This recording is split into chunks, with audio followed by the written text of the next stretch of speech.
welcome to our channel. I'm Faness. And I'm Flava, but he calls me Flav for short. Together we are Faness and Flava.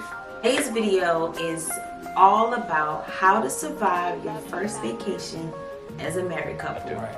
You have probably found this video because you're on vacation and you're like, this is supposed to be a great time, and now you and your partner might be butting heads. So we have 11 tips that we're going to share with you today to help you as you journey and take your first vacation together as a couple. We hope that you find it helpful. So we're not going to take any time, we're going to get right into the video. But before we do, make sure you hit that like button, subscribe to our channel, share this video if you feel like it can be helpful to someone, and turn your post notifications so you never miss when we upload. Number 1, make sure that you get enough rest.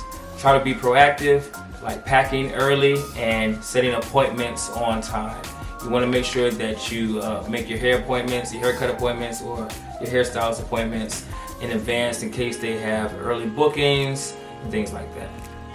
Number 2, arrive to the airport early. This is a big one. Being sure that you know exactly what time your flight is leaving so you can plan. Now I know we know the airports or airlines always say arrive 2 hours early, but the more I travel, the more I really see why that's necessary. And I honestly feel like sometimes it's not enough time, because in today's airports, the way things have been since the pandemic and everything, travel has changed. We're back to it, but it has changed. And one of the things that we noticed when we most recently traveled to Miami, Florida, was that the airport was pretty crowded, and we had an early morning flight. We had like a 6 a.m. flight, and the airport was crowded. The lines were insane. Like you would, it was a mess. So luckily we did make it in time, but we made it in time just by the hair of our teeth, and we were actually considered early. And this can help you when it comes to determining where your gate is. Also going through TSA, you know how those lines can be. Sometimes they are holding people and stopping people longer. It takes a little while to get through those. Now of course, if you have TSA pre-check, that's also something that's a great investment to have, because that can help you kind of move along a little faster. Getting to the airport early also helps if you need to pick up some extra essentials once you go through TSA. Also, if you're a content creator, because we're living in a world where there are a lot of content creators like ourselves, sometimes you want to get to the airport to get that footage in. So this will help you. You get there early enough, checked in, and you can get your little footage and be on your way. Number 3, planning and delegating tasks. Because if one person feels that they're doing all the work, it could be some type of resentment along the trip. So you want to make sure each person has equal amount of tasks that you can delegate and plan together. Number 4, now this one is for all of my Airbnbers, or like you have a timeshare and you have a kitchen that you can cook in. Bring your own seasonings. We decided to do an Airbnb. It was a lovely Airbnb. We'll drop some footage in, and we'll actually drop the link down in the description if you guys want to check it out when you're in Miami. But the kitchen was great, and I had the idea. I was like, you know what? I know we're gonna cook some meals in-house, so I'm gonna bring my seasonings, and this will help you save money and cut your grocery bill down. There was a wonderful grocery store just across the street from our Airbnb, so the only thing we had to do was pop in there and get what we actually wanted to cook. And I had all of my seasonings, because if you cook, girls or guys, if you cook, you know seasonings can be on the pricey side, and I'd rather just take what I like, save money, and my food can taste good, and then I don't have to leave it in the Airbnb, and I can take it back. And one of the things that I like to do when packing my seasonings is I tend to double bag it in freezer bags and just put it in my check bag. Number 5, grocery store shopping. This is for all the Airbnbers out there. You want to make sure that you can go to a grocery store and grab a couple items, some essential items like a case of water, maybe some breakfast items, some cereals or milk or some bagels or something like that, something small you can grab in between the meals that you will be eating out a lot. Number 6, give yourselves time to settle back into your normal life once you return home. If you can. This may not be available to everyone, but when you are pre-planning your vacations, try to give yourself a couple of extra days, maybe off from work, just to, as a couple, kind of transition from, on vacation, we're more relaxed and we're out of our day-to-day routine. So sometimes it takes a little time, maybe a day or two, to just get back into the swing of things. And as a couple, you want to have some time to talk about vacation and spend a little time at home, getting back to your day-to-day lives before you transition back into work and things like that. Number 7, try not to talk about work. You want to make sure that all the phones are away. You want to stay off of social media as much as you can. You want to kind of be in the moment. So just make sure that you don't get distracted and you leave work at home or at work, really.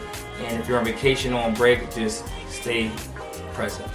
Number 8, don't overschedule activities. So you're on vacation, there's all these things that you want to do, excursions and so on and the whole bit, but try to limit yourself to 1, maybe 2 activities per day.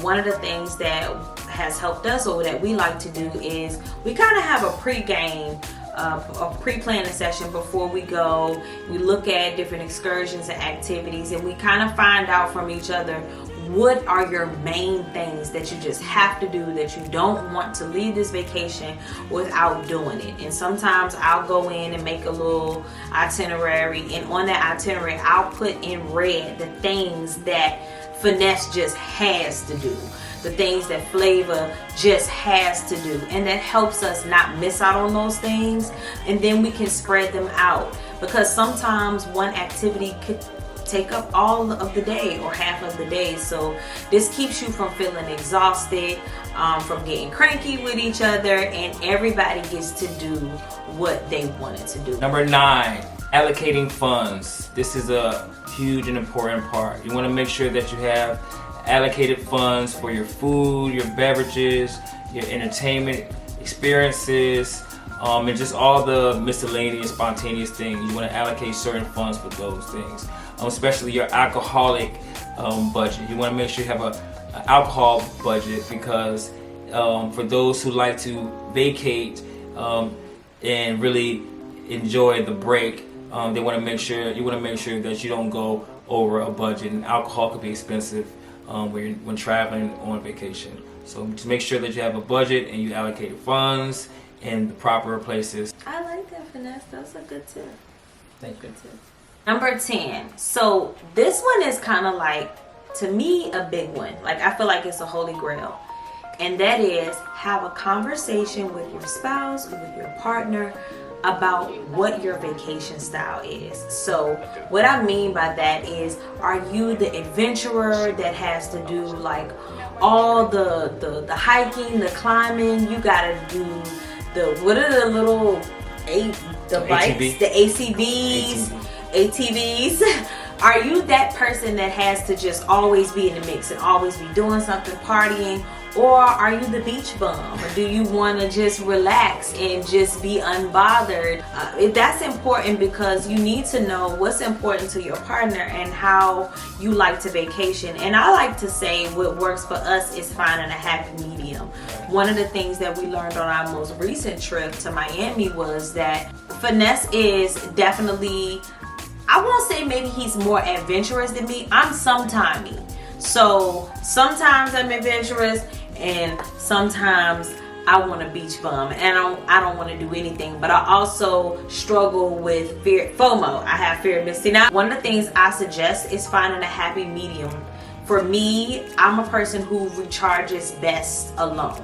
So having a day where I go and do my own thing, something that I want to do, whether it's just relax, go shopping, or just explore. He may have something that he wants to do. He might want to go check out a museum, go hiking, or just go explore.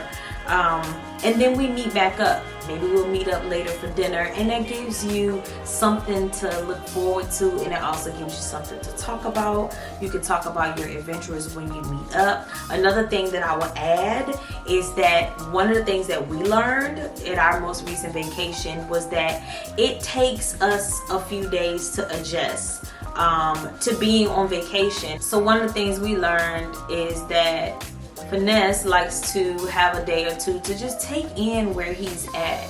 For me, I don't know what I like to do. I'm more of a go with the flow. I can go either way. So I found that that is the best time for me to have my alone time while he's getting acclimated and maybe trying to figure out what he wants to do to get started. Finally, number 11.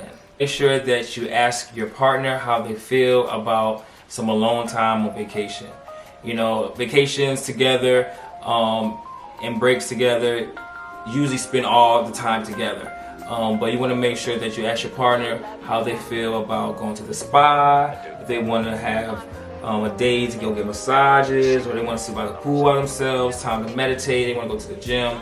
You want to make sure that everyone has that equal self-care time. So I think that is one of the most important tips that we have, is making sure that you check in with your partner to see how they feel about their own time. I agree. We hope you enjoyed this video and that you found these tips helpful. Please be sure to drop down in the comments, show us some love, let us know how if you enjoyed this video, and would you apply these tips on your next vacation, and if you did, let us know how they worked out for you. Right. We will read the comments. We are excited to read the comments and be able to build community with you guys. So that's it for now. We hope you enjoyed this video, and we will see you soon in the next one. Be blessed, y'all. Be blessed.